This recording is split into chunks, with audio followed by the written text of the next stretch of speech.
It's all right. We're only just going to go through some stuff. Anyway, hello and good evening and welcome to the Ought to Know Better podcast. Season 3, episode 23. I take it by that assumption that you've decided to throw me under the bus there, Gilly, that you are doing the brand. No, not at all. No. If you'd like to roll VT, to do. you're shit out. Give me a second. Hi, this is Don Matteo, and you are listening to the Ought to Know Better podcast. Let's do this.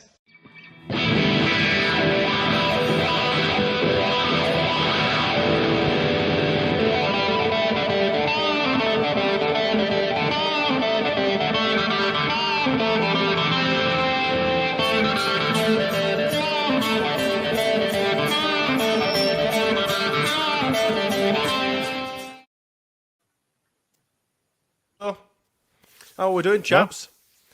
How are we doing? It's Valentine's. Do you know evening. what? I'm fucking starving. Are you? Are you going to be disappearing off camera and having a little bit of a chew on some of your stuff that you just had delivered? I've one Pecora left and everything else is downstairs. So what are we gone for? What are you having? I've got I can't remember, garlic chili chicken. I think Balti with pilau and a Peshwari naan. Oh, some nice and a handful of chips. Only a handful. Oh, he's got to be careful. He's watching his weight, isn't he? No. I'm having a full pilau rice and a handful of chips with somebody else having more chips. We've gone halves. Not as much rice. We've halved. Yeah. We're shit. Nice. Oh, is that other person in the background, are we? Is it Valentine's evening, chaps? No, there's my little man and Alice downstairs. So. All right, okay then. So Valentine's Day for some, or Tuesday for others, as it's well known in my gaff. Tuesday is a good day, man. How are we doing, Karl? It was your birthday at the weekend. Well, it's birthday on Sunday. Would you like to tell everyone how old you are? I should let them guess. No, let them guess.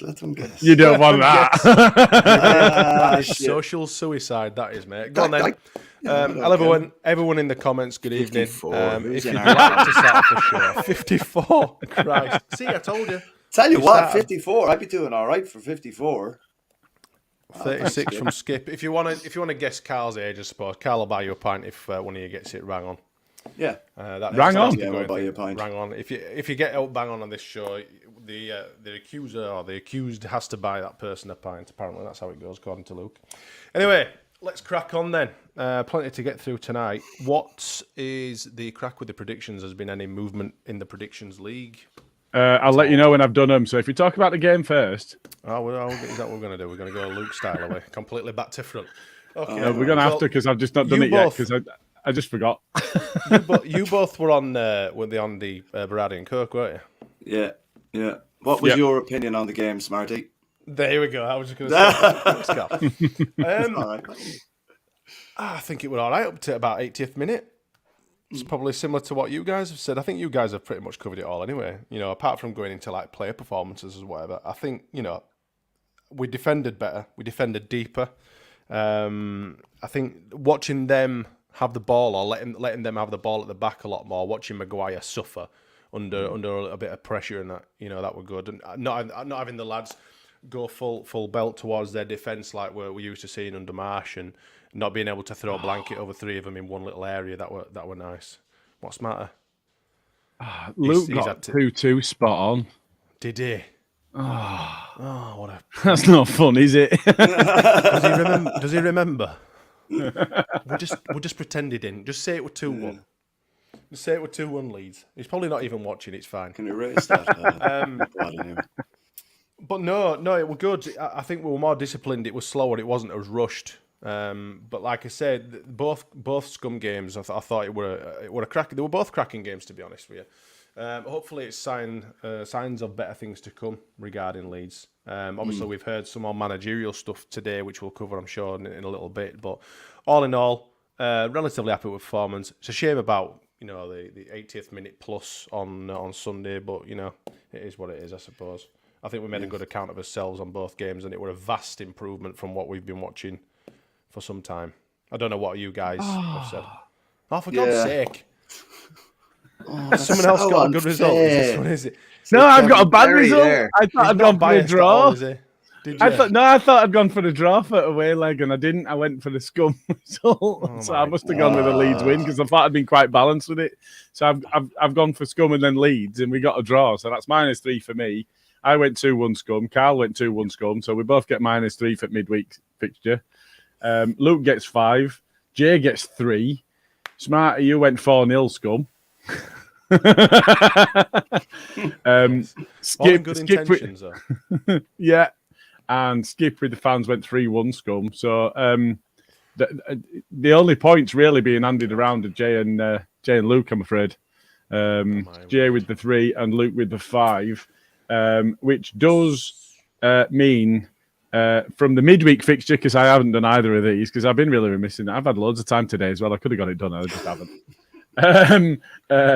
Do you know what? I reminded you as well. There is movement. And I thought this morning I'll remind him, but then I thought, well, it's Gilly. He doesn't really need reminding all that much. So he's quite a competent lad. You. I'll leave him to it. But obviously, Gilly herds cats. Backfired on you, that didn't it? It did massively. Yeah, I expected more. Karl, give us. I'm sorry for letting you down. Not angry, just disappointed. Just disappointed. That's the one. Karl, what did you think to Firpo's performance and the defence in general on Saturday, Sunday, even?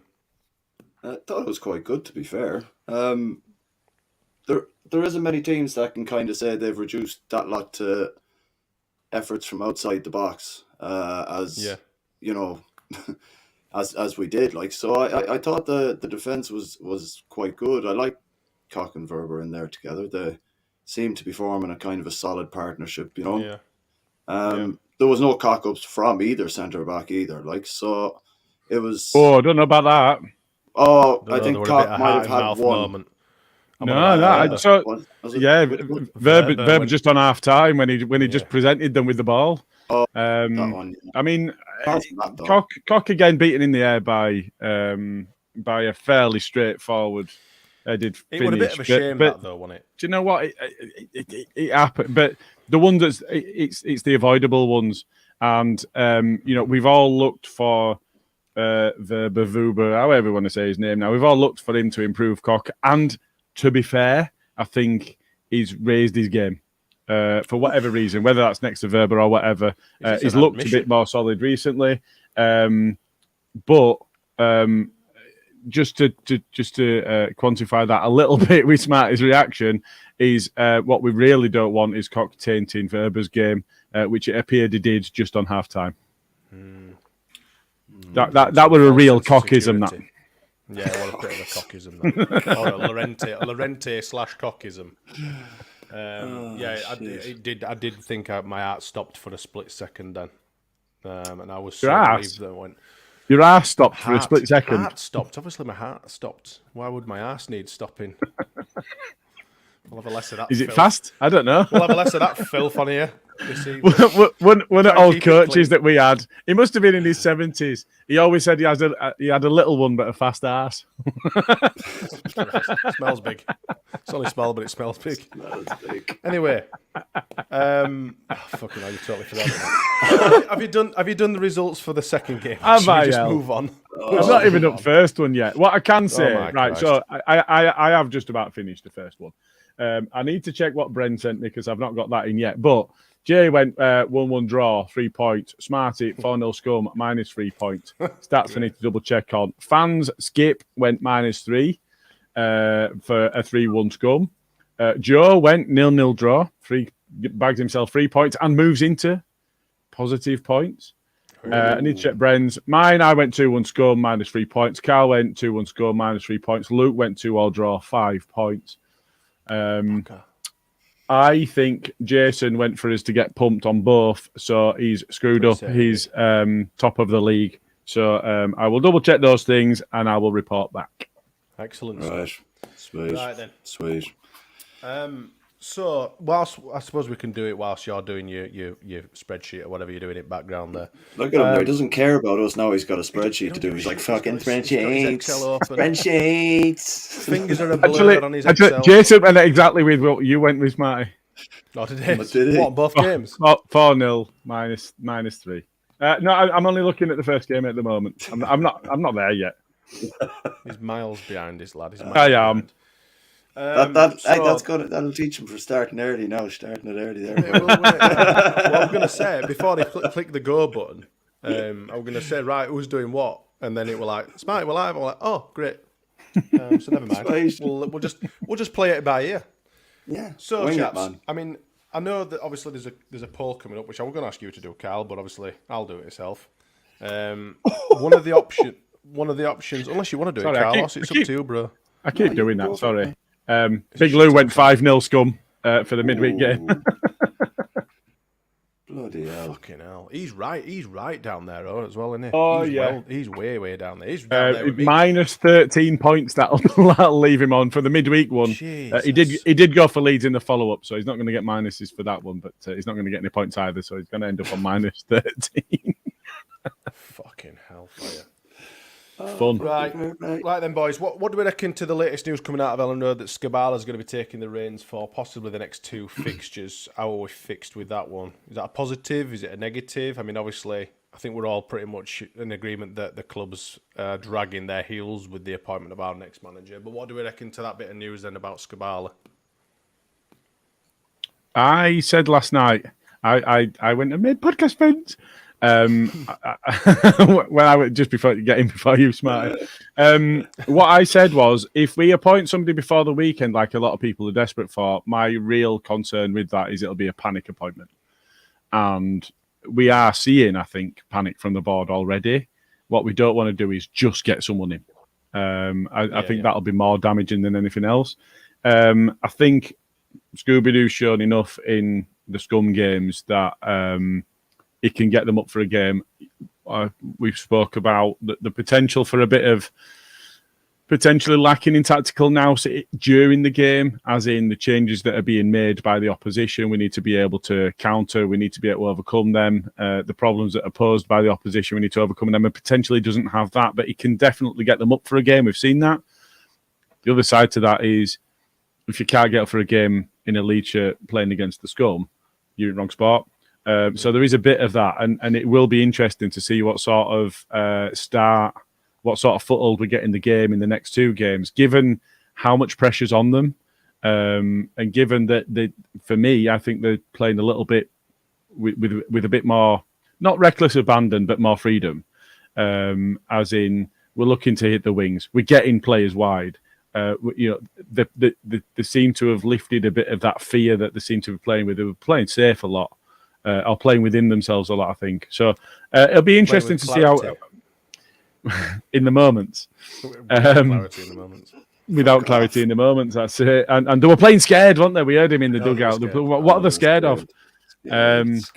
So I think it will be interesting to see exactly not just how we shape up, but what the mentality looks like, especially if something goes against us, and at some point it will. Karl, what do you think we've got to fear versus Everton? Do you think their manager bounce is going to carry through to this fixture as well, or do you think it's going to be pretty plain sailing for us and or them? Do we fear Dash Ball?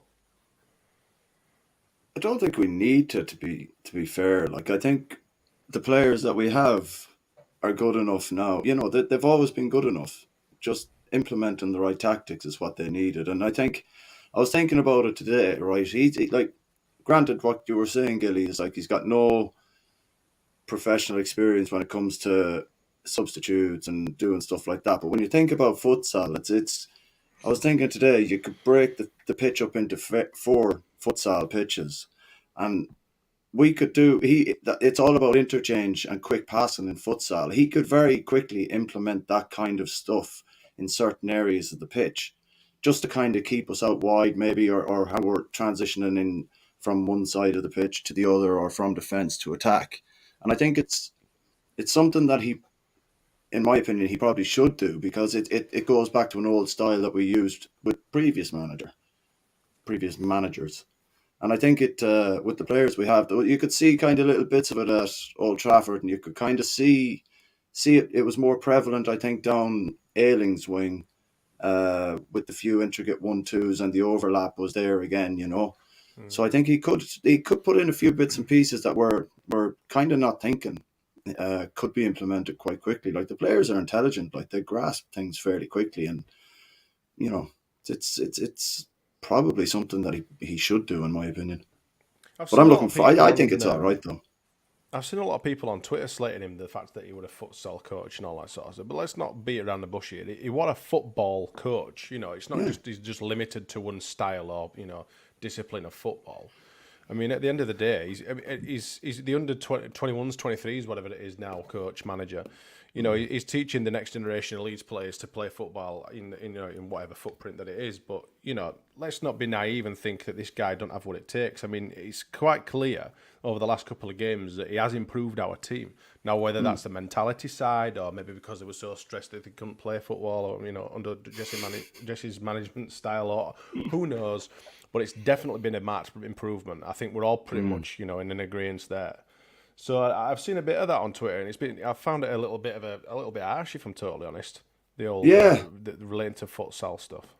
Yeah, I think any discipline of football, if you're qualified enough at it, then you're at a higher level. Like, and he was the FA futsal coach. Like, it's not he was, assistant coach to Dave Hockaday at some high school. Like, you know what I mean? He was in a reputable position. Not on Bridlington Beach with a few lads drawing a frigging court out with his heel and say, "Come on, then, let's have a go." He's a qualified bloody coach, for Christ's sake. But, he was in a reputable job. Like, it's not like he's just fucking been brought in off the street, So that's it. I think, look, I think he can implement these things because the players will be able to take to it, because it's what they do. Like, tactics are things that they're meant to be able to take on board. That's why they're in the position they're in. Why not try a few things that he could bring in from the futsal side? Like, I think it'd be interesting to see. It's a bloody good sport, is futsal. Yeah, it's quite and it's quick. It's quick, Absolutely. and it means that you're releasing the ball, and there's always runners off the ball and stuff. So we've got players that can run. There's quite a few legends that end up playing futsal, aren't there? So Is it not the competitive equivalent to murder ball? Pretty much. Potentially, yeah. So. It's about as close as you get when playing an actual game of football rather than training, isn't it? It's about as close as volleyball. That's a good description. Sort of thing, isn't it? Yeah, I'd go with that. Volleyball, so why not? Esque. Yeah. Fight to the death. Before we move on to a couple of obviously rumoured management people that may come in or may not go, have you heard the new Southampton rumours? Take it you've both not been living under a rock for the last couple It's not even rumour, is it? Is it not? I don't think so. Is it not solidified now? I thought it's pretty much in its done. final stages, as some people reported. I was listening to the Talk Sport, Shite Sport on radio. I went out out and about today, and there was Simon Jordan and Jim White were talking about it. What do you think to Marsch's appointment down at Southampton? Obviously, Leeds being Leeds, what's the matter? I'm laughing at his appointment. Right, well, I thought you'd seen a comment. I was waiting for a comment to what do you think to Marsch? I mean, the fact that we've sacked him and he's what do you think to? I mean, what do any of us? I mean, it's just crazy. The fact that he's been sacked and he's found himself a job before we've actually replaced him is just absolutely fucking amazing in itself. It would be peak Leeds for us to go down at their expense with him in charge. I know. It's just, I mean, why do you say shit like that, man? Why? Because hang on, true. Who's Jay on about? It's true. Not that one. I don't know. Even Turn the Danny. mic up a little bit. Who's? Put a name on it, Jay. Yeah. Oh, unless you're pretty quiet, Smarty, for a change. Turn the mic. I don't fucking know. All right. You could have been bloody on tonight, the little I can hear shit you. house. It's fine. I can hear you, man. That's all right. Yeah, no one else look, has complained about it. He was sat next to his bag of fucking Weetos, the shit house. But anyway, we will crack on. So yes, Jesse Marsch, does he fit the style of play? Because obviously the Rabbit Hutch Hassan Hootle employed this previous Red Bull sort of style of football down there as well. So did it work and he got fired? Well, it remains to be seen, doesn't it? It's like they didn't watch Leeds at all. I know. And it's like he left the job and he wasn't fired, and they were like, Jesus, why has he left Leeds? Let's get him in. And it's like, it's crazy, isn't it? Right? He was sacked. We sacked the old manager because his management and his playing style was shit, but we'll get another guy who plays similar sort of stuff. It's just crazy. Straight away out of a job where he's got a team 2 places above us. Fucking hell, fire. Like, I don't get it. Meanwhile, Leeds, fucking hell. I mean, some of the names that have been banded around. I mean, fucking hell. Who was that guy that's been marched out at bloody stadium and all fans were kicking off about? Oh, the Dutch guy. Schnauzer. Schnauzer. I think that's a dog. It's not far off. Yeah, I think... Schneider? Fuck knows. Sorry to all the Dutch fans out there. I think on that one, I think let's address the Jesse piece. I think it's looking likely. It is looking likely. I think for me, he's not. So there were a Saints fan asking what Leeds fans' opinions of him were, and I responded with, "He's not capable at this level. He's shown he's not capable at this level. He's got no idea. His plan A is to create chaos and try to force your opponents into mistakes. If they don't make mistakes, you get beaten. He's got no plan B at all, but he's a nice guy." And the only response I got back was, "So very much like Ralph Hasenhüttl." Well, yes. Yeah, absolutely right. Exactly. You might as well just put a Jesse Marsch mask on Hasenhüttl and leave him in post. And then get Scooby-Doo to come out at the end of the season. I knew it was him. And I know they had... I would have got away with it if it was not for those pesky kids. Now, I know they've had He of the God Rod in between, but they might as well have just kept hold of Rabbit Hutch and put a mask on him, because it's going to fail in exactly the same way. Now, from our perspective, yes, all right, we've been talking about the fact that it would be peak Leeds to be beaten by them on the last day of the season with him in charge, and we deem him not good enough. To take them into survival places, and for us to go down, that would be very much a Leeds sort of move, absolutely. That's what I'm saying. The other side to things is, if he's lining his side up against us, and then he ends up fist pumping, like he did when we got beaten. Was it Villa that he was fist pumping after we'd been beat? And then he gets to fist pump his own fans in front of us, having won against us, and you think, it's all bullshit. But equally, he's not good enough, and I don't think he's a step up from Nathan Jones. To be honest, I think Nathan Jones is far more ludicrous a person, but they're really, really poor at coaching people. And there's bits and there's flashes. We've seen that Rodrigo has scored good goals. He scored good numbers. But the numbers of players that have benefited from Jesse's coaching compared to the number of players that have not, it's not even comparable, is it? So he's going to go there. They've got, 2 players that would get into our 18? They've got Kyle Walker-Peters, which I think would probably start at left back because I rate him. And then you've got, and he can play left or right, so he'd probably start at left back. And then I'd have James Ward-Prowse on bench. He don't get in our midfield. I don't think he does. Still play for them? Oh, that's a good Does question. still play for them? If he did, he don't get in our side. No.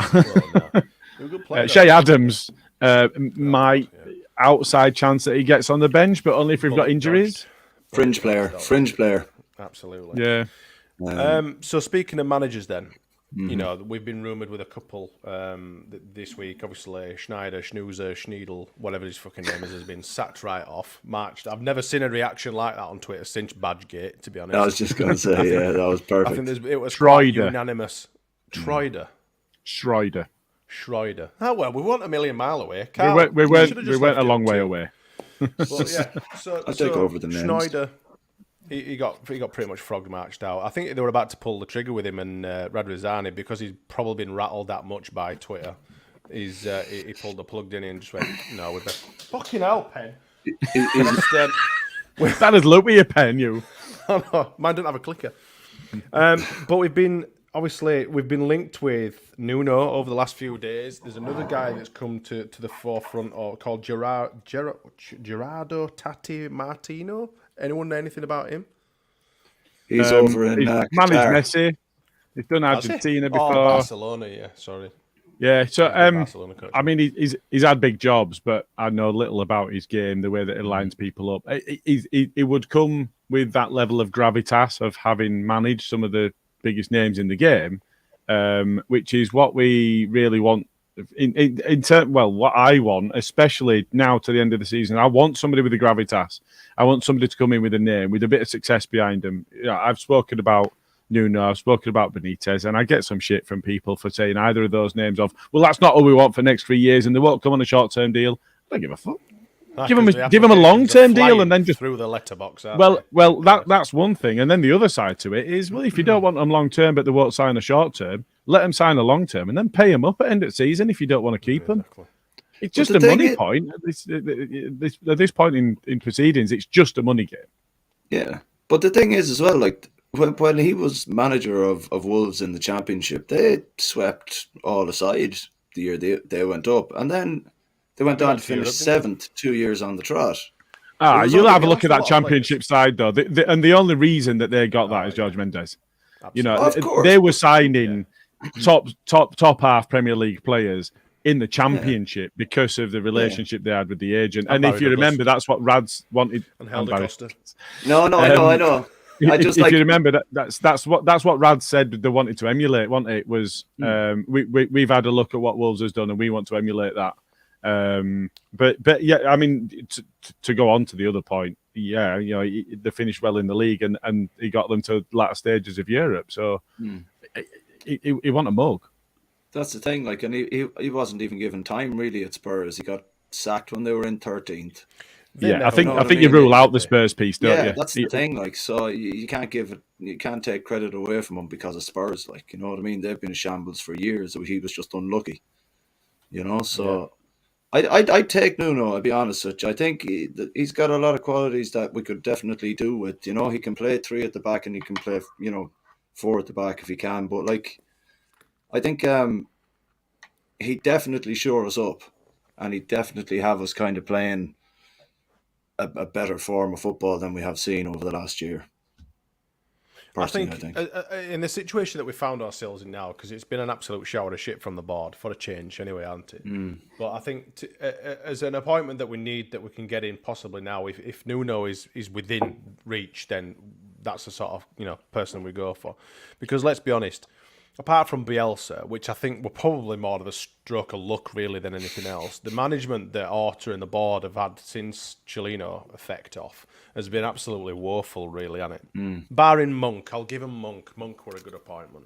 But the rest have been average to really. Was Monk not recruited by Chilino? Chilino, yeah, I thought Monk was Chilino. Yeah, but wasn't. Oh no, yeah, of course, sorry. Because he wouldn't. I think Raj joined under his tenure. Year, didn't he? Yeah, yeah. Right. So they can't even have Monk then. And it's not just that either, is it? It's also, you look at the coaching staff that we've had in the club, and when it was really working, and the people that have done well off the back of it were all working under Bielsa, who recruits his own training team. Yep. He doesn't take the training team of the club. So not only have they not been able to secure the right first team coach, but they've also not been able to secure the right coaching team because they've let them go as well. And, the likes of Marsch and I can't remember his name, the Welsh fella, and the ones that have gone. Jones. Jones. Well, just Davis. Yeah, no. Jones. No, his dad's a manager. He was at Barca, and John, I can't remember. But yeah, it's not just first team coach. It's the entire coaching team. They've absolutely abjectly failed to bring in the right individuals to manage the team, 100%. And it's not just the first team coach. I've got no faith in him. That's my problem. I've got no faith in him getting it right. I mean, we've always been a little bit critical of Horta, haven't we? I think, on a whole, as a podcast, there's quite a Toshak. No, you got it right there. Yeah, I did have it right. It was John Toshak. It was John Toshak's kid. I can't remember his name. But I mean, we can't really excuse what's going on at the minute now. I mean, we were promised white smoke, but we've had more white noise really than anything else, haven't we? I mean, it's been an absolute shit show. How confident how confident are you lads that we'll actually get a decent enough manager before? I mean, Have they done it on purposefully to avoid the next 2 games? Because if it is Skubala, it's like, well, he's not really our coach, and it were kind of a Cameron. Oh, Cameron Toshak, that's his name. Ah, there you go. Not John. Sorry, I didn't want to. No, John was his dad. Oh, fucking hell. Right, okay. You've thrown me again. You've absolutely fucking put me Well, I was trying not to. I just popped it up so that I could give Luke thumbs up without trying to interrupt you. Am I supposed to say something in the comments? Look, this is why I don't touch shit, man. I've got no Pakara. No Pakara. Spreadsheet. He's hangry now. Karl, let's fly through some comments, mate. It's you've been fidgeting, and I can see you've been flicking through some. All right, no, just a few here now. Paul Brennan, Wolves supporters still love Nuno for what he did for them, same as he still love Mr. Bielsa. As though Nuno could be a fix. We have the players. I think he's right. We do have the players. Now, here's one. So Nuno has played 4-2-3-1, but his preferred approach is the 3-5-2. So when you say we have the players, one of the things that I interacted with somebody this morning, and they were going, yeah, we've got the players. We've got the players to do 3-5-2. And I'm like, well, just hang on a minute. Our strength at the moment, I mean, our strength in depth more, because if you look at Adams in the middle, McKennie's done well. I rate what Rocker's done. We've got a strong midfield, but at the same rationale, you take Adams out of that midfield and we're struggling. Yeah. And it doesn't matter who goes in. He's that good. He's been that good this season. You take him out and it doesn't matter what's going on. So I think, and if you try to find 3 centre-backs, well, that's pretty much what we've got available at the moment.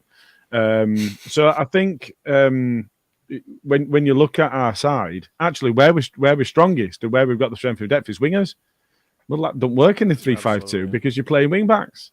So yeah, Jackie Harrison is perfectly capable of doing it, but then you don't get that bit that he gave us against the Scum further up the pitch where he's doing that defending from the front job.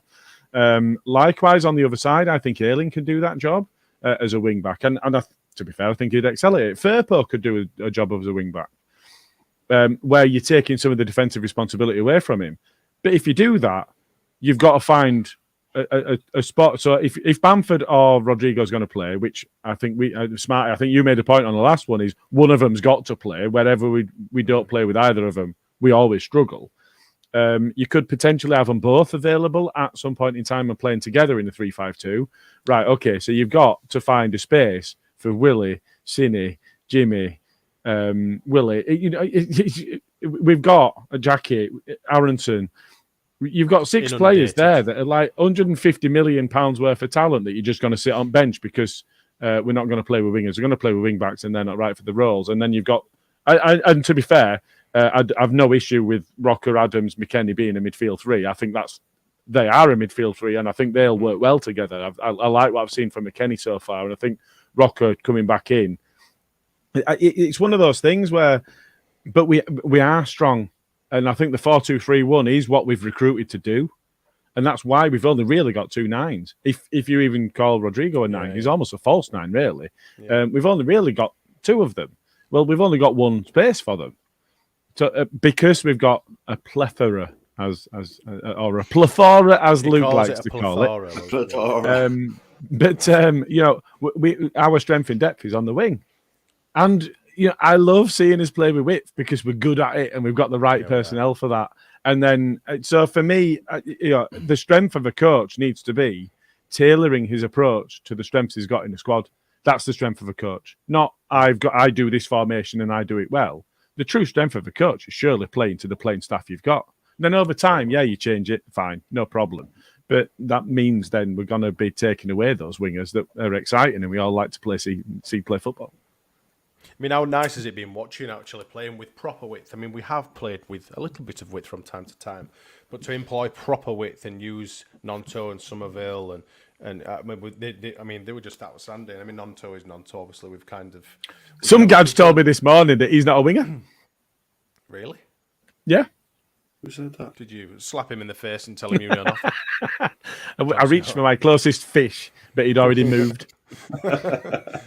Reach for your closest salmon to slap him around the face. Yeah.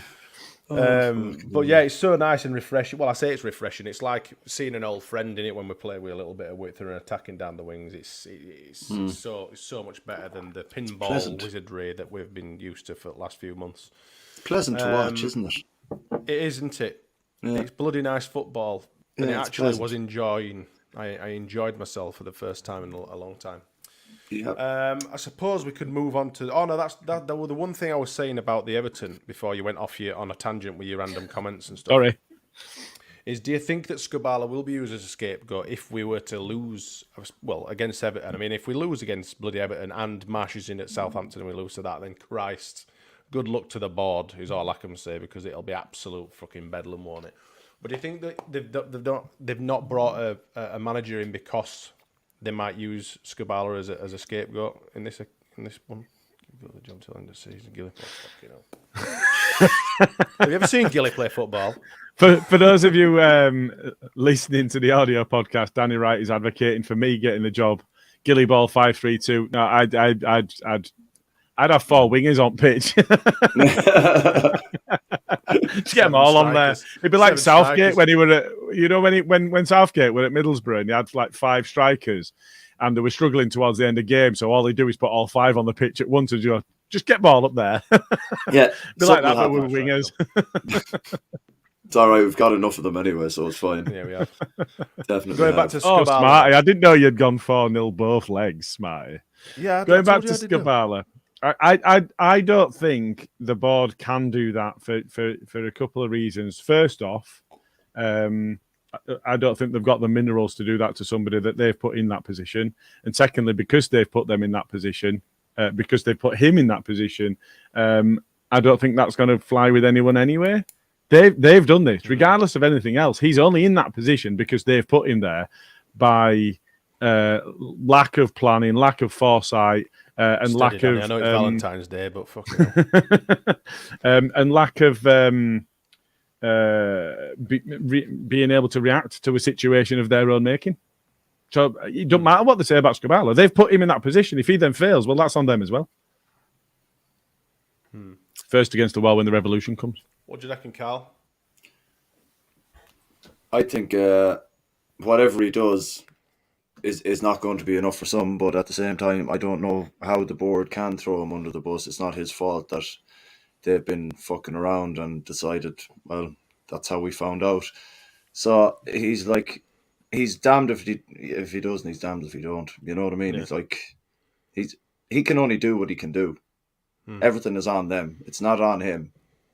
So if they try and throw him under the bus, then we've already figured them out. They're a bunch of fucking maulerheads at the moment. Like, so, you know, it's they won't get away with throwing them under the bus. Everyone knows that they've fucked up, and they know everyone knows. So I think whatever he does, he can only do his best now at this stage. Yeah, true. I think that'll take us nicely into the poll, to be honest, because the board being one of the main options on the poll. Have you got the brand ready, Gilly? Nope. Twitter poll results. Somebody did, though. Fucking top, man. Gotcha. Karl's there with his buttons that he never touches. Ever. Each week Watch, we ask I'll the fuck it listeners up to somewhere. choose the main subject for the podcast via a poll on our Twitter account. This week's options were Manager Misfits, who's going where? Rads goes in summer, do Orta and Kinney a follow? Does McKennie keep his spot with Adams over Rocker? And does Rutter need more time? Can I get 2s on that with 30%? No time to stutter, 16%. And Mischief managed. A bit of a Harry Potter reference there for all you Harry Potter goers. I thought that was quite clever. With 21%. But follow with relation to Rads goes in summer, do Orta and Kinney a follow. So because we've been absolutely going in on the board this evening and call them a shower of shit, lads, would you like to see a bit of a freshener upper? I mean, if Rads does go, the 49ers come in, do they bring in more of their own people? Do we see the backs of basically Orta and Kinnear? What do you think? Is it a good move, a bad move? What are your thoughts? Do you want to go with the fat boy snoring and then I'll have a go? Oh shit! Sorry. Hey, go out. Go on out. Go on. No, out. Out. Get the fuck out of here, no! You little bastard! You're looking at me there like I have 10 fucking heads. Uh, Pissing sorry poor about that. dog. Carry on, Gilly. No, you go, mate. You go, mate. You go, and then I'll go. Right, okay. He's forgotten the question, hasn't he? He's forgotten Yeah, the of question. course. Yeah, forgot Yeah, the question. Orta and Kinnear, did they go in the summer with Rads? Even though Rads won't be leaving totally because he'll still have obviously some sort of stakes in the club. But you know, on a whole, would you happily drive them to the airport, never to be seen again, or would you like to keep them on? Well, Kinnear is there for a commercial basis more so than in a football tactical side of things. It's more a commercial thing. So we know that the 49ers are they're miles ahead of us when it comes to the commercial side of the game. So if they keep him on as kind of a face, then I don't know. I'd love to see something a bit fresher, but then they come in and it's going to be all Americanized, and we might lose a bit of our identity with the way they decide that this is how you market things and this is how you do it. It's like, well, no, that's not how it works over here, but will they listen? I think in regards to Orta, I think we should probably bring someone in to work alongside him for maybe another season so that the person kind of gets what the club are looking for in how they want to move forward tactically, playing staff, stuff like that. And yeah, well, Rads is going to sit on the board anyway, isn't he? So it's like that's the thing. Like they're probably not going to go anywhere. In all honesty, I think the only one that would probably go somewhere would be probably Kinnear because the 49ers have the commercial side of things absolutely sewn up. They'll know what to do. Like. And that's basically his job. He's a mouthpiece and a commercial guy, isn't he? So Yeah. I don't know. I think it'd be nice to have a fresh start, but I don't think that'll happen.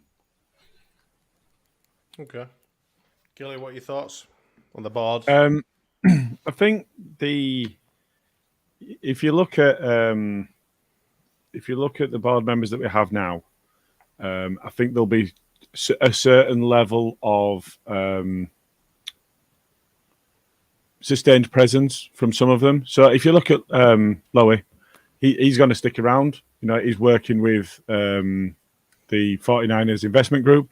I think the same for Parag. I can't see them going anywhere. I think the rest of them, is it Macarinelli and I don't see a place for Kinnear for the reasons stated. You know, from West Ham we brought him in for the commercial nous. Well, they're not going to want to listen to him, let alone have him involved. So I think he'll move. Anybody with Massimo, I'd prefer to not see involved in our club ever again. So Macarinelli can go. I think what they'll do is they'll refresh that. So Rads, will he go in totality or not? I suspect he'll want to keep a certain level of involvement. I think the 49ers might decry that and say that we're not happy with that anymore. But it depends on the terms of the deal. I think they're going to want as fresh a start as possible. They'll retain the people that are already on their payroll or already part of their investment group. You know, Lowy's worth billions already. So I'm certain that he'll have bought in as a partner to that investment group, and therefore will be it'll be a going concern for him anyway. So I suspect we'll see fairly major changes. Will that reflect on Orta? So Orta's seen as I don't think he's actually on the board of directors. So it'd be interesting. He's director of football, but I don't think he's a board member. So it'd be interesting to see if he goes or not. I think Angus will. I'd like Rads to. Because I think, although you know, there's been some comments in there about look what we've had before and look what he's done. Yeah, but he's getting his pound of flesh, so let him have his pound of flesh and let's have a fresh start. You know, I'm always going. It's always going to be tainted by the fact that he was the man that pulled the trigger with Bielsa, and the stories that came out afterwards. He oversaw the comments from Kinnear, and for me, I think a fresh start's needed. You look at the past. It's not even season and a half yet. But you look since Bielsa went, but you look in the prior two windows there where we're absolutely crying out for the exact players that we've signed since. When you look at had he been back to that point, I want a fresh start. I think there'd be quite a few people who agree with you there that to get rid of a ball and get some fresh faces in and push the club forward. Simon Jordan did mention on the talk shite this morning that the apparently it's an absolute dog's dinner at LUFC, and that all sorts of shit's going on in the background because no one knew who's doing what and no one knew who's calling the shots and this and the other. So and that's part of the problem. That is part of the problem. If you look at Leicester and the way that they're struggling at the moment, there's all sorts of stories about their board, about the one family that owns them. Some of them want to split away from football, absolutely, just get out of the game and go into horse racing. And the others are going, no. We've got a football club here that we can make a real success of. And they're going, yeah, but we're not interested in football anymore. And we're not making the money that we thought we were going to make. Let's get out of the game and get into horse racing. We'll make shitloads because there's corruption all over the place, and nobody wants to actually challenge the corruption in that. Whereas in football, it's at least paid lip service to that we don't like corruptions at the top level. So I think you end up with a split board, and you end up in that situation that we had last year, where we weren't seeing the investment that we were crying out for.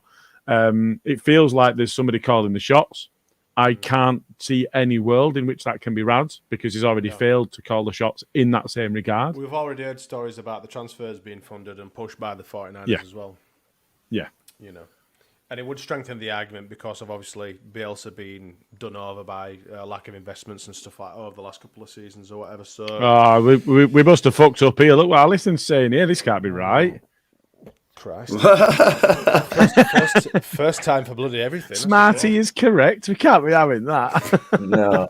I'm going to get that printed and bloody framed, Alison, on me. Watch this back just to make sure. I will.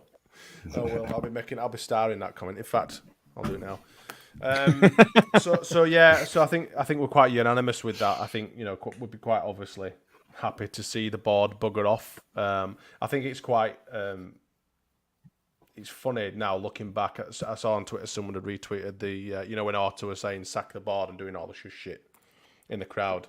I can't remember what game it was after, and he was going, sack the board.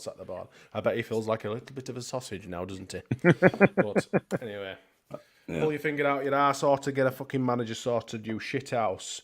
Right, so there's a competition, lads.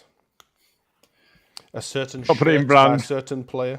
You've not put it in brand? I've not put it in brand. We've got a competition falling winner. short all over the place, aren't I? Absolute shit house. We've got a competition winner. We've not even started it yet. Yeah, we've got a brand with competition winner. Could have, a bit of crack. Oh no! That's just an intro. No. It's kind of non-relatable to that one. It's all right. We are currently. Oh, he's doing his jiggery pokey in the background. I'll grab it. You do some talking. Yeah. I'll just waffle a little bit. So what we're gonna do is, because we're near enough on the cusp of 1,000 subscribers on our YouTube. Thanks for everyone who has subscribed and supports our little channel that's grown from absolutely nothing. We talk a lot of bobbins and all that sort of stuff. For the rest of February, we'll be running a competition to win a Weston McKennie football shirt, or jersey as Karl would like to call them.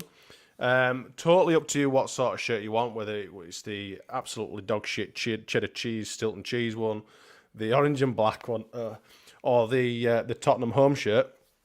So it'll be absolutely up to you. Wolves away, Tottenham at home, or mouldy cheese. That's it. Whichever you can even have a Wolves, Wolves training shirt if you like. It's up to you. No, we're not offering that shit. Okay. Whatever you want. We'll even get you an OKB bloody t-shirt printed if you like. We don't have any, but we'll make one specially for you. All you need to do to enter is like the Brady and Cook Scum Game Aftermatch podcast on YouTube and subscribe to our YouTube channel. So as long as we hit 1,000 followers before the end of the month, we'll draw the winner on the first main podcast in March. So good luck to anyone who enters. Obviously, we will definitely need to 1,000 subscribers, or we're a tight Yorkshireman. Well, some of us are. Sorry, Karl. He's just a tight. Well, I'm not tight, like. So yeah, if you're if we don't surpass 1,000 subscribers, balls to you. But no, so yeah, crack on, get subscribing, and we'll pull a winner out of somewhere. But that'll be Gilly's ballpark. But that's it, really. I think, isn't it? Yeah, we'll be all over that. We'll be all over it. So good luck. Thanks. Right, gents. Everton. It seems to be dragging on a fair bit, doesn't it? All this management talk and bloody polls and stuff like that. Fucking hellfire. Goodison and a trip away. Is either of you going? Nah. No. What are we to expect from from Dyche then? We've kind of already covered this a little bit, but what do you expect? What do we expect? Irish Brexit football, isn't it? Yeah. It'd be 4-4-2. 4-4-2. Yeah. Well, that's a point. Hold on. Just to come slightly off topic again and go backwards. If Otto goes, are you going to change the podcast name? This has been a topic of discussion for quite an extended period. A long time. And actually, Kickstart has been doing the branding that you see in the top right of our screen because it came off the back of the discussions, even though we didn't change the name. But it is something that we've looked at. But do you know what? I've come around on it because I think I might have been the first one that said we ought to be ready. When he was linked with Chelsea, I was saying we ought to be ready because if he goes, we don't want him. But do you know what? If he went, we ought to have known better. So it still kind of works anyway. It's still kind of relevant. But we started talking about it. We've mentioned it a few times over, fucking hell, it's years now, lads. It's years. We've been going quite a little while now. And we've always been relatively small. What on earth? Sean Finger in the Dykes, Everton 2, Scooby-Doo's Leeds 4. I think that's another prediction. I think that's the actual terminology that is using there rather than the euphemistic one, which he's plugging a gap. I think is what we're saying. Yes, yes. Specific kind of gap. Okay. Bit of keyhole surgery there, I would say. Gotcha. Fucking hell, honestly. If it's not you guys throwing me, it's stuffing people in comments. Brenda's ghost. You should know better. He's been with us a bloody while, him. Yeah. Anyway, so yeah, we've talked. We've talked. You know we've what talked Smarty's like. Whatever you put in there, he will read it. I'm like that guy. I'm like what's his name off Anchorman. I just read what it's ever on the prompter. That's where I was going with that, man. That's it. Yeah, that's the one. Ron. Fucking hell. So. We've thought about it, but because we're starting to get a little bit more recognised and stuff now, we've just thought, you know what, fuck it, we'll roll with it and see what happens. So yeah, it's not the best name, but you know, it's us, isn't it? It's us. It is us, and it's been us for over 2 years. So you know, we'll so it is. we have your ups and downs, don't you? Anyone want any merch? Should we start some merch? Anyone want to buy that shit? We'll have all our ugly mugs on a t-shirt. Yeah, have some Brady Cup t-shirts. We'll be fucking throwing them at people. Take that to your dad. Give that fucking back. Anyway, Everton. Back to the subject at hand, Everton. What to expect? I think a lot of it depends on the threat that they can carry. I think without Lady Di on the wing and without... it depends whether they can... I reckon... they are bang in trouble if they can't keep DCL fit. And we've seen over an extended period, one of the reasons that they've been bang in trouble for the last couple of seasons is because they've not been able to keep him fit. I don't think they carry much of a threat going forwards if he's not available. What you do have is what everybody expected to see is they're going to be tough to break down and they're going to be tough to beat. They're going to play in a low block. It's going to be... it's not... it's not long ball football. You know, when they had that big donkey that we've just played against, Weghorst, who's not a footballer. He's just shit. But when they had him, they were playing long ball to him. When he had him at Burnley, and they don't really have anybody to do that with. So it's not pure long ball that they play. It's going to be. Obviously, we've not seen a lot of them playing, but for me, it looks like it's going to be trying to get into the channels quick and turn defence, which I'll be honest, scares me a little bit because at the outset I said that Cox's game had been lifted playing alongside Verba. I genuinely think that is the case, and we've all seen that he's played better alongside Cooper compared to playing alongside Llorente in the past. So it's not a surprise necessarily, but what I don't want is somebody nimble and quick running the channels against him because that's not what he's good at. You know, you put him up against the Weghorst week in, week out. More often than not, it's probably going to manage exactly that. And he damaged us. I think would it something like 1.3 million they paid for him or something like that. Yeah, something definitely. So I think if you get somebody with the ball on the floor running at him or trying to run round him, that's where we'll come into some difficulties. You put a big lump against him, and he's going to marshal him pretty well. Because it's that reading of the game that's where it comes down to. Because he's not quick enough to be able to deal with somebody that's got genuine pace, so he needs to read what they're going to do before they do it, and he can't. My concern there is if they manage to play the ball through the channels quickly in transition against our defence, that's where we might come unstuck. I think they will struggle to do that through our midfield. This is an interesting name suggestion. Otters Cock. Read name. Sound. Just a shout out to Hannah. Hannah, I hope you're not having a bad day in work, because this comment isn't like you. Just fucking angry. She's fucking angry. Maybe she's hungry. I'm starving. Right, yeah. Crazy. Not had a lunch break yet. So we're expecting probably a quite disciplined side then from Everton. What sort of team would you be showing if? I don't know if Rocker's available still, but given the fact that it may be, what's the sort of middle of the park situation looking like for you guys?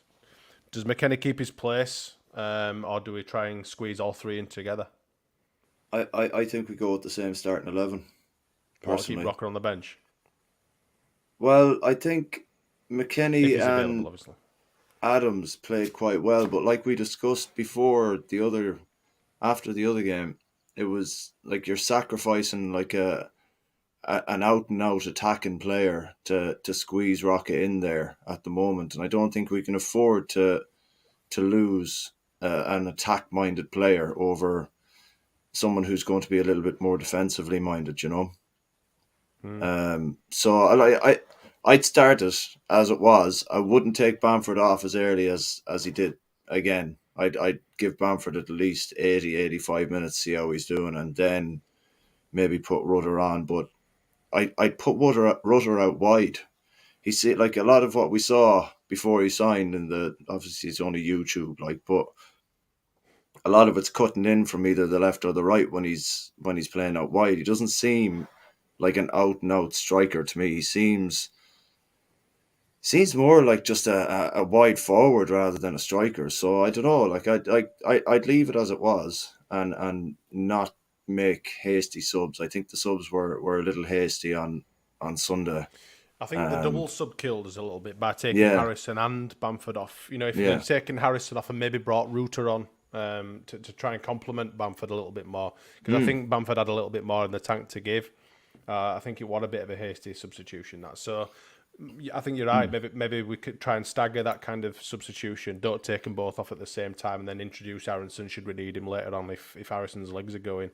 Because as much as I think Harrison's got a lot to offer going forward, I still don't think he gets in the team over a couple of them, and I don't see him impact the game as much as I'd like him to do. So maybe try and keep Bamford or Harrison on for a little bit longer, I think. But I think the team sheet pretty much picks itself, doesn't it, really? I think, based, like you said, based after the Scum games. Yeah, and just before you jump there, Matt, even though it was only against Accrington, there was some nice little bits of link-up play between Rutter and Bamford, and it all stemmed from Rutter coming from receiving the ball out wide and bringing Bamford into the play. So I'd like to maybe just see that a little bit more, the two of them on the pitch, like just to see what that link-up play can potentially be like, because it might be something that we can utilise, you know. Yeah, but anyway, sorry, Matt. No, you're fine. No, I think when you asked the question about Rocker, and does he come back in? He's missed 2 full games now, I think, and that means that not even being on the bench for me means that you probably start him on the bench when he is available, because he's going to have to get back up to speed anyway. I think if we look beyond the next game and look at Southampton, though, for me, I think if you've got a lineup that has in it a midfield of Rocker, Adams, and McKennie, you can be a lot more free with your wingers. if you look at the way that Southampton are almost certainly going, I mean, we don't know who's going to be managing them, but if you look at the way that they're going to line up, it's likely that they're going to be looking to employ a low black or similar. And we can be a lot more free with wingers if you look at a 4-3-3, and you can basically say to your wingers and your striker, go do what you need to do. Float around, just cause mischief, cause havoc, because behind them, what you've got is an actual formation that's solid, that's not going to go walkabout. I think for me that I'd quite like to see how that midfield three does together. What I would probably say is you don't get that until we've got a manager coming in.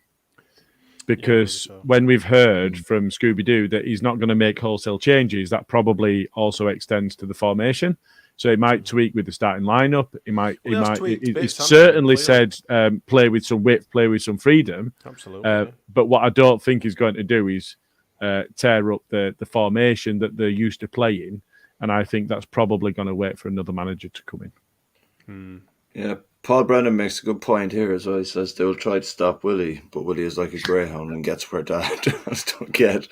I think that was a very kind of prevalent thing on Sunday, where Man United did seem to target Willie a lot. And like you were saying as well, Matt, on the pod that night, like they did double up on him at every opportunity that he tried to get on the ball. So Dyche is a kind of he's a smart, cute manager. Like, he's old school, but he'll recognise something like that, and he'll be the type of guy now to put what's his name. You call him cute? Not just as in, I don't care what sort of context you're talking about in. I think you're the first person in human history ever to refer to Sean Dyche as cute. No, like as in, cute. It's like, I'm not saying you fancy him, like his bum or whatever. I'm just saying nobody's ever referred to Sean Dyche as cute. But anyway, Valentine's, right? Who knows? He will recognise that, and he will do something about that. He will have. Lord Leeds agrees. Dyche is cute. Thanks, Lord Leeds. Appreciate it. Hannah enjoyed that. Hannah's in work. Well, I'd never thought I'd ever hear that said about Sean Dyche, but there we go. Here Not even his grand. This is what we are all about. Oh dear. But you get what I was saying, man. I do. I do like the partnership between McKennie and Adams as well. It's like do you ever see that? Obviously, we will have done, because we are older gentlemen in our late 30s. At least some of us are. The Mighty Ducks, and having the Bash brothers in the middle. That's what it's all about for me. I think them two really complement each other very, very well. And like I say, for us, having them play together in the US men's national team, and obviously, and going to the World Cup and stuff, they know each other, they work well together, and that's only going to benefit the US team as well, having them both playing together. So whose fans already hate us because we got rid of Marsch? Yeah, we sat Marsch, so we've lost about 25% of his American following, but what can you do? Fickle. We're all fickle football fans. What I do need to say something about Andy's Man Club tonight. They're having a meet. They're having a walk and talk at Kirkstall Abbey on the 26th of February at 11 o'clock in the morning, 11 a.m. It's a sort of a light introduction to anyone wanting to get involved as a user of Andy's Man Club. So if you are struggling, if you are wanting to perhaps maybe go and speak to someone but aren't wanting to go to the meets that they have on an evening and stuff like that, it's a good opportunity to go down and speak to some guys and have a bit of a walk and to kind of get a feel for that. So, like I say, walk and talk at Kirkstall Abbey on the 26th of February from 11 o'clock. Get yourself there, lads. It's good to talk. So, predictions for the Everton match then. What we're saying? Ought to know better predictions. I did that with my mind. On it with Yeah, that one I would have done that. Don't you worry, Smarty. We've got you. He's absolutely. Well, you are. You're both supposed to work for me. This is how it works. As being the host. If we're working for you, then that means we pick up a wage from you. Yeah, that's how it works. That's how it works. If we get 1,000 subscribers, lads, we might see a little bit. But anyway, so Gilly, are you ready to big start Carl down? straight in there with a 3-0 lead? Yeah. Fucking go on, Carlos. Fuck. Right, so that's one Carl. Let's have another Carl. What we're saying? Oh, Fuck. 2-1. Oh Christ, have you seen this?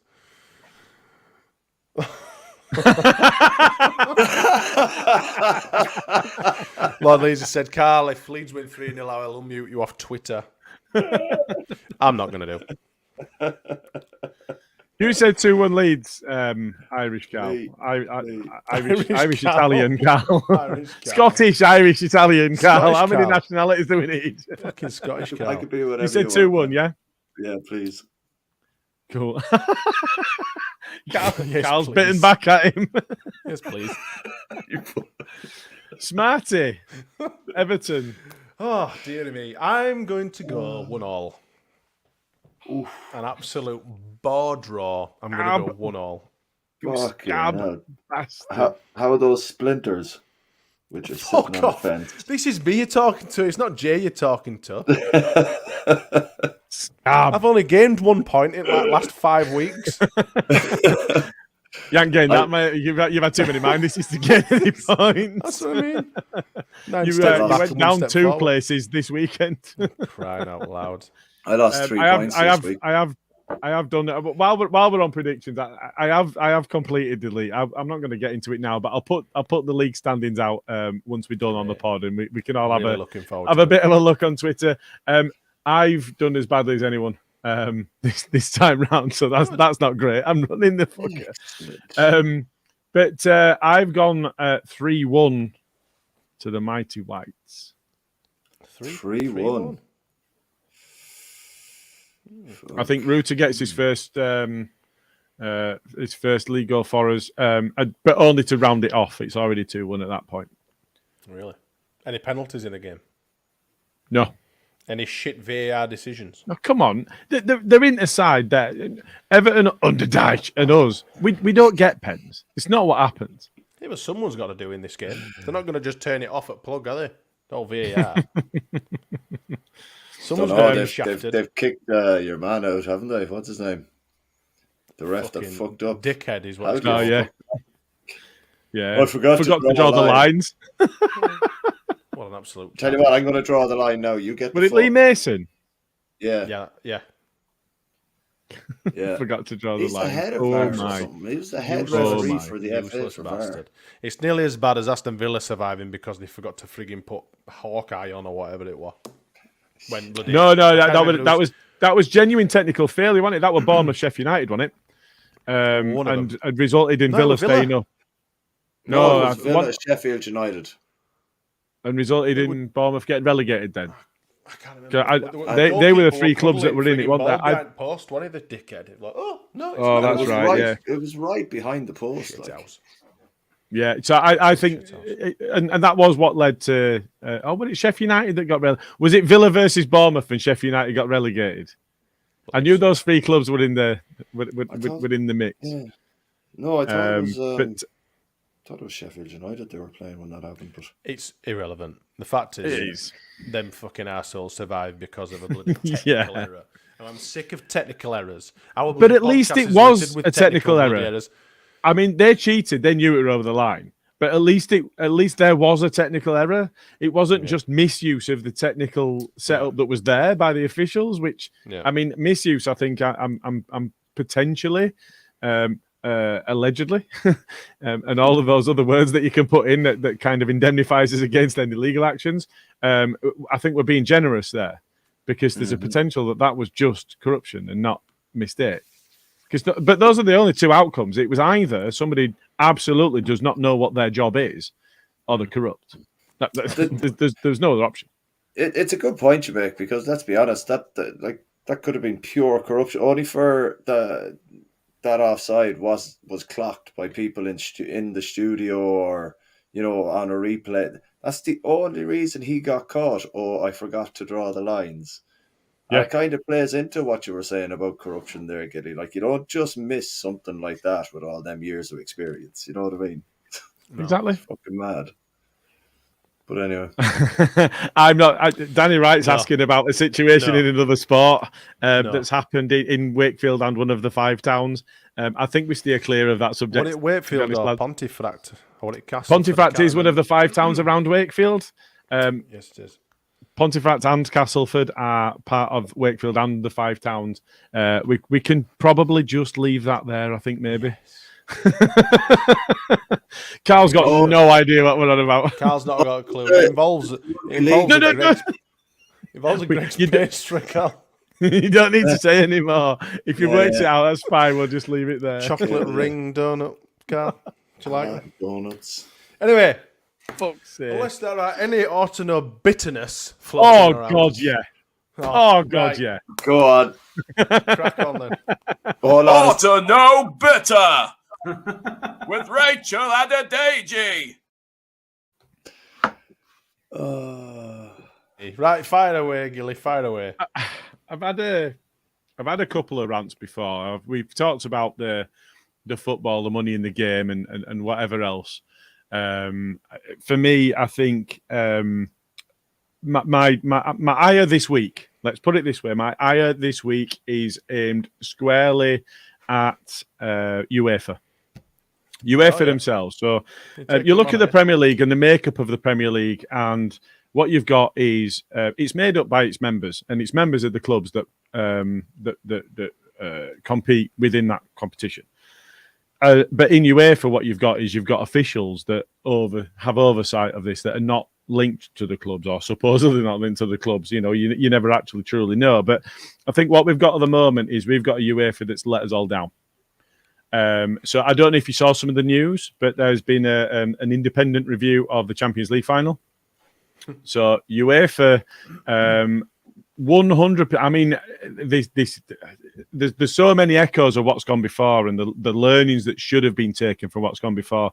But the fans were squarely accused of causing all of the issues at the Champions League final, and it was Liverpool fans again, and they've been found again to not be at fault for any of what went on.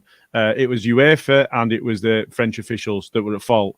And the problem is the Parc des Princes and the other major sporting occasions that they're going to be running, that there's been no learnings from this because they've denied any involvement and denied any responsibility. All and sundry have, all of the officials.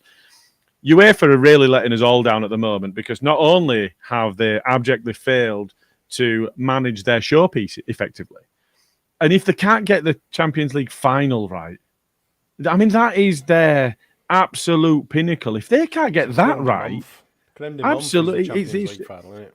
So I think you're in this position where they can't get their showpiece right. And then what you've got is they've completed their investigation into Man City and found no wrongdoing that they can make stick. Let's put it that way. They didn't say, we can't see that there's no, we can see no guilt here. That's not what they said. What they said is they can't make any of this stick. What off the back of that has then happened is the Premier League have completed their investigation and have found that there are over 100 circumstances on which they're going to push for some sort of level of outcome with Man City. So the Premier League have found something over and above what UEFA have managed. So UEFA now look weak because they can't manage their own showpiece final. They then now look weak because one of their member nations is more capable of carrying out an investigation against its own product, that UEFA should be in a position to be that level of independent arbiter against this. The league has had to do it itself. What you've now got is you've got officials in UEFA that should be running our sport, our continental competitions. And what you've got is they now look stupid. They look incompetent at the point at which the A22 group is starting to push with what we expect. All of this is cloak and dagger, but what we expect is Barca, Real, Juve, AC, Inter, Bayern, all pushing for ESL round 2. You know, we did our own podcast on here about ESL and the fact that they were trying to take competition out of the game. You know, you adopt an American approach to sport where you don't have your relegation and you just boom and bust and you just go again and whatever else. And they will look after themselves. And as core members of this, you know, they're opening it up and they're talking about potentially 60 to 80 clubs competing in their new competition. And in effect, you know, we spoke on previous pods, you know, you've got 400 or 500 clubs across the Champions League, the Europa League, the whatever the third one is, that bag of shit that we all wanted the scum to end up lumped with, and I think West Ham went into it, the Conference League. Yeah, the European Conference League and whatever else. You're looking at 400 clubs getting involved in that. Now, if the fear here is because the Premier League is so strong compared to everywhere else in the world, but particularly compared to those clubs that are trying to compete against them in the Champions League, they're looking to be able to offset future payments against spend now. You look at the state that Barcelona are in, and you've got this position where you've got money coming into football and none of it's guaranteed. Look at the state of us when we missed out on Champions League football under PRP. And it ruined us. It ruined us for years. And you know, he gambled on it, and we lived the dream, and he fucked it up. Fine. We've suffered the consequences of that. Barca are not currently suffering the consequences, and what they're trying to do is change the nature of the game to be able to avoid that. They've fucked up. They need to take the medicine, and now they're not. And UEFA are the weakest they've ever looked right now, and it's like a perfect storm, and I fear genuinely, and this sound, it might sound reactionary, it might sound bombastic, but I genuinely fear for the game as it is at the moment, because the Premier League is so strong. All the rest of them have to do something about that, and the something about that they're going to do is the way that protects their revenue streams going forward, and the way that they protect their revenue streams going forward at the top level of the continental game is this ESL bullshit. It's not going anywhere. There's another couple of things.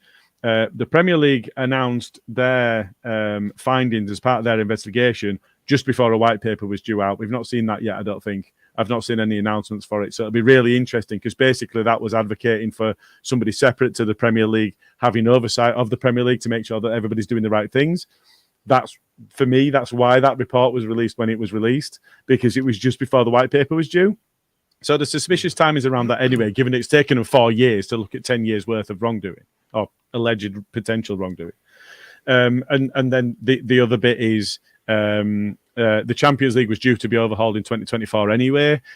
Will a weak UEFA end up pulling that forward, or just changing the nature of it? I really fear for continental football if it's that they say 22 group and whoever they represent and wherever the money's coming from, and it could be from genuinely anywhere. It could be from the Middle East. This could be people outside of European football just buying European football. We've got no idea who's sponsoring them, and that's the real fear. I think that's the least fun I've ever had in an Auto No Bitter, because I have genuine fear for the future of football if it's allowed to happen. Yeah, it'd be looking very bleak if it did come about. It would be the death of football. Like UEFA and stuff like that, do you think they tried to cover up the tracks and probably not go in as in depth as they probably could do to try and save themselves and save other clubs from being outed as a right shit set of bastards, perhaps? Is that why do you think they do it? But the Premier League, obviously being the Premier League and generating so much more income than a lot of UEFA and the other European clubs have gone, no, we'll actually investigate this further. And, oh, look, this is what we found, and you're a set of pricks, you're shit. It just goes to, like you've said, you know, you've covered it really, really well there. It just kind of makes you think, what on earth could possibly be going on in European football, and actually how corrupt is the whole thing on a whole. You know, it's... Well, I don't think we're going to be getting any Champions League football for quite some time anyway. Trying to stay out of the Championship for now. Do you know what? If we survive, we were already top 20 revenue generating clubs in the world. We might get an invite. Oh yeah, more chance of we could be a legacy team in there, couldn't we? Get Jesse back quick. We've got an opening. Honestly, I think I'd rather go back in Championship than Champions League anyway. Fuck them. Right then. I've got to walk the boy, he says. Right. I'm off my soapbox now, lads. I've said my piece. I needed to get it off my chest, but I've said my piece. He's farting like a trooper here, so I got to get it. You're sure it's him, and you're not just letting him slyly into the sponge yourself, Carl. No. You are knocking on a bit now. You're knocking on a bit now. We never got to the bottom, the bottom of your age, but we'll leave that for another day. It's like my 54, toys. Was 54, Gilly, yeah. 54. Nearly retirement, lads. on the rest. Right, Yeah. thanks everyone in the comments as usual. But you've been keeping us on our toes, and you've been keeping us with a whole host of humour as well throughout the podcast. So thanks for joining in and interacting with us. Thank you too for joining me on a wonderful Tuesday evening. I'm sure that you're going to get back to your well, obviously you've got your missus. I'm going to go Carl. snaffle that Carl. curry. It's just a normal Tuesday for most of the us. curry. The curry. Thanks everyone else. If you haven't done, subscribe to the channel, please. Let us, help us out. Let's get and smash 1,000 subscribers before the end of February. Like I said, there's a competition thing. We'll do a tweet at the end again, but there is that competition that will get released, obviously, if we get 1,000 subscribers. But for now, thank you very much for joining us. Berardi and Coke will be on Saturday or Sunday, or wherever the hell we're playing Everton. It's in it 3 p.m. Saturday kickoff for the first We have time a in 3 God knows how p.m. long. against Southampton at home as well. I haven't even looked. When it's away, I don't care to look. I'm just whatever. Is what it is. I'll Isn't be it? at I'll watch it Caravan. whenever it's on. Yeah, that's it. So some of us will be on Berardi and Coke. Join us for that. The tweets will be out there as usual. But for now, thanks for joining us, and we'll see you next time. No one.